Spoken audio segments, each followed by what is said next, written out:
Assalamualaikum warahmatullahi wabarakatuh. Selamat belajar di rumah anak-anak. Sebelumnya saya akan memperkenalkan diri untuk anak-anak yang mungkin belum pernah Ibu ajar ya. Nama saya Mazwin Mukaromah. Kalian bisa memanggil saya Bu Mazwin. Hari ini kita akan mempelajari tentang sistem gerak pada manusia. Ya, ayo semuanya sudah pada gerak nggak hari ini? Apa mager, malas gerak? Oke, hari ini kita akan membahas dua topik utama, yaitu sistem gerak aktif dan sistem gerak pasif. Yang ada di sebelah saya ini kita perkenalan dulu ya. Ini namanya Boni. Ya, si Boni ini nanti yang akan membantu kita dalam mempelajari sistem gerak pada manusia, terutama untuk sistem gerak pasif. Nah, anak-anak, oke, sekarang kalian persiapkan dulu buku-bukunya, alat tulisnya, atau mungkin snack untuk menemani kita belajar ya. Hari ini kita akan mempelajari Boni ini sebagai alat gerak pasif pada manusia. Kenapa dinamakan alat gerak pasif? Ada yang tahu? Oke, dikatakan alat gerak pasif karena tanpa dibantu dengan otot, maka alat gerak ini tidak bisa bekerja sendiri. Oke, sebelumnya ada yang tahu tidak fungsi rangka atau alat gerak pasif pada manusia itu apa saja? Coba kalian cek di literatur kalian, di buku sekolah elektroniknya, atau kalian buka Google, silakan. Kalian akan menemukan di situ beberapa fungsi dari rangka tubuh kita. Yang pertama adalah, atau yang paling penting juga, rangka sebagai alat untuk menegakkan tubuh manusia. Tanpa adanya rangka, kita nanti akan lunglai ya, seperti kain basah yang ada di lantai seperti itu. Kemudian yang kedua, rangka itu melindungi organ dalam kita. Karena kebanyakan organ dalam kita adalah organ vital yang lunak, maka butuh adanya pelindung. Kalian lihat di sini, kepala kita juga dilindungi oleh rangka, kemudian rongga dada kita, kemudian gelang panggul kita, di mana di dalamnya terdapat organ vital, gitu ya. Kemudian yang ketiga, selain melindungi, fungsi rangka yang ketiga yaitu untuk membentuk sel darah merah. Jadi pada tulang-tulang panjang kita ini terdapat sumsum tulang yang fungsinya membentuk sel darah merah. Saya lupa yang lain. Fungsi selanjutnya yaitu tempat melekatnya otot. Tulang kita itu semua ini ya, terutama tulang-tulang gerak ini dilapisi oleh otot. Otot juga melekat pada tulang kita. Kemudian fungsi yang selanjutnya yaitu tulang kita sebagai tempat penyimpan kalsium. Kalsium itu berfungsi sebagai faktor dalam proses gerak otot. Dan kalsiumnya itu sebagian besar kita simpan dalam tulang. Oke anak-anak, dari beberapa fungsi ini kalian sudah paham ya? Oke, kemudian tulang kita. Coba kalian lihat ini ya. Ternyata kalau kalian lihat bentuknya macam-macam. Jadi kita akan klasifikasikan atau kelompokkan tulang-tulang kita itu berdasarkan beberapa faktor pembedanya. Yang pertama dari letak ya anak-anak ya. Letak ini ada tulang tengkorak, kemudian ada tulang badan dan tulang alat gerak.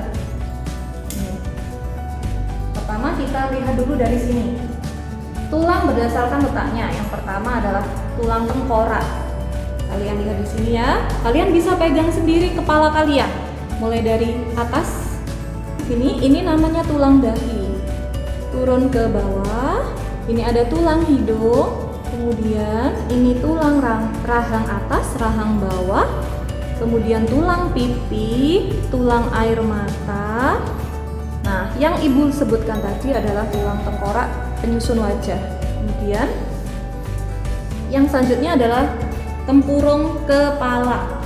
Tempurung kepala itu mulai dari dahi tadi, kemudian ubun-ubun, tulang kepala belakang, kemudian yang di samping ini ada tulang pelipis, tulang baji, ada di sini semuanya. Anak-anak bisa pegang sendiri kepalanya masing-masing untuk mengetahui letaknya. Oke, dari sini sudah paham. Kemudian yang selanjutnya yaitu penyusun badan. Penyusun badan ini terdiri dari beberapa bagian ya. Yang pertama gelang bahu, rongga dada, dan gelang panggul. Yang pertama kita bahas yang gelang bahu dulu. Nah, anak-anak bisa pegang di sini kalian, di bagian sini. Ini namanya tulang selangka. Ini kalau orangnya kurus akan kelihatan sekali. Ya. Kemudian tulang selangka ini terikat pada tulang belikat. Nah, di sini anak-anak ya. Tulang belikat. Tulang selangka, tulang belikat. Oke, sekarang yang penyusun rongga dada. Di sini ada tulang dada, ya, tulang dada, kemudian tulang rusuk. Kalian lihat ini. Nah, semuanya kemudian berhubungan dengan yang bagian belakang. Ini namanya tulang belakang.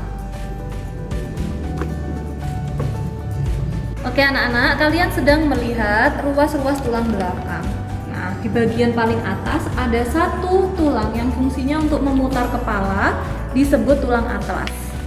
Kemudian ruas-ruas ini jumlahnya ada 33 ruas, terbagi menjadi 5 bagian utama.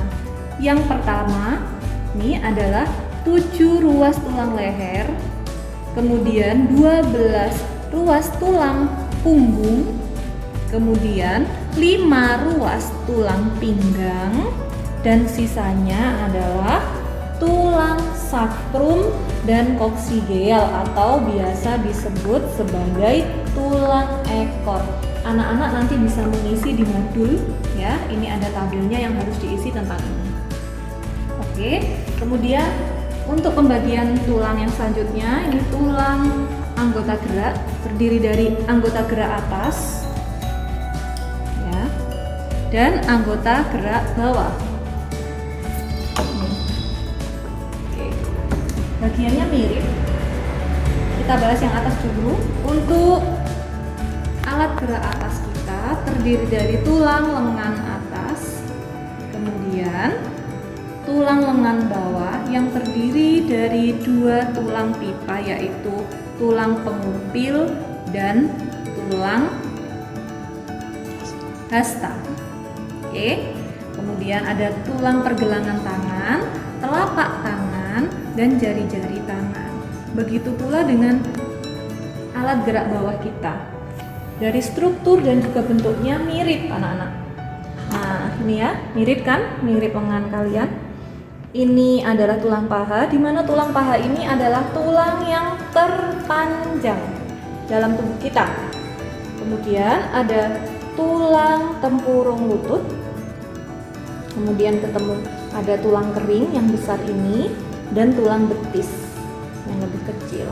Kemudian ada tulang pergelangan kaki, telapak kaki, dan jari-jari kaki. Kalian nanti isi di modul juga ya anak-anak.